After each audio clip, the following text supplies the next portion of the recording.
We talk South Carolina football with Will Gunter from 107.5 The Game. You can catch him on his show weekday mornings, the all-new early game right there in Columbia, South Carolina. The Gamecocks taking on Vandy at home, looking to stretch their record to 6-2. To your point, Will, when you play those kind of conservative games where the score's down, and even if you're getting some things done on offense, you're not putting up big point totals and the opposition's always in the game. We saw that against Tennessee. I would say on one part, even though the score wasn't impressive, the stats in the passing game, very pedestrian. South Carolina imposed its will in the second half and was very effective in keeping control of the game, possession of the football, possession of the clock, grinding out a win against Tennessee. Now, it almost burned them because they didn't stretch the lead, because it was a one-score game and Tennessee almost came back and beat them.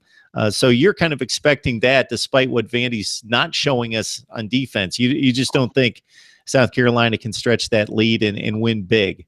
They could. But I go back. I think, again, a lot of people look back to that Louisiana Tech game and saw an offense that really struggled for three quarters before finding its rhythm in the fourth quarter and going on to win that football game. But, listen, I'll say this. This is an exact reason of why I thought Will Muschamp was such a better fit, or is a better fit, at South Carolina as opposed to Florida. People want to see the offense play better. There's no doubt about it. They want to see more consistency.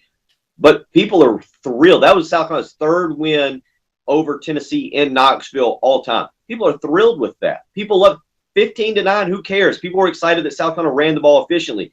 You win 15-9 over Tennessee, over that Tennessee team when you're at Florida. The fan base gets mad at you for not having enough offense. Just look at what's going on with Jim McElwain down there. That's why, as you mentioned, imposing your will. That's Will Muschamp's mantra. We're going to go in and be physically tougher, run the football, play great defense.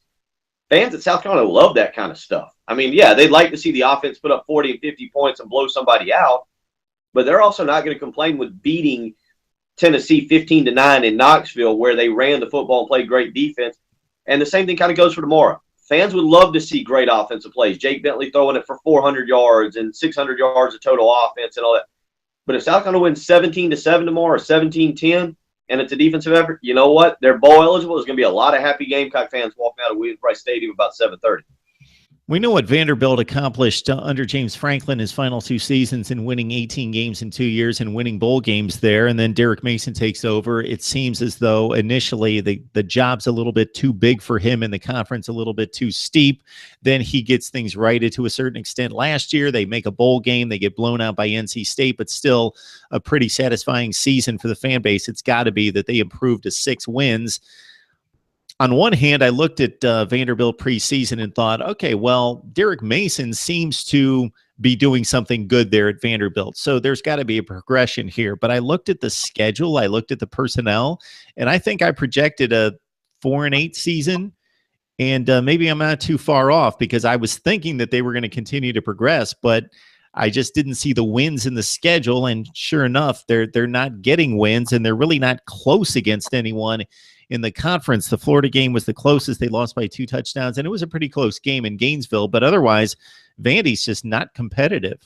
Well, having followed South Carolina, watched South Carolina for a long time, I mean, look, it's the same problems that a lot of teams in this league have. You got to have depth, and Vanderbilt's got some quality starters. Obviously, we know about Ralph Webb, but you've got to have depth, especially late in the season when your guys, regardless of a bye week or not, are a little banged up.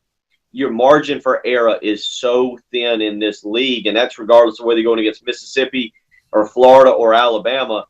And you know what? I think that's where South Carolina has an advantage tomorrow. Their margin of error tomorrow is a little bit bigger against the Vanderbilt than Vanderbilt, whose margin of error tomorrow is very thin.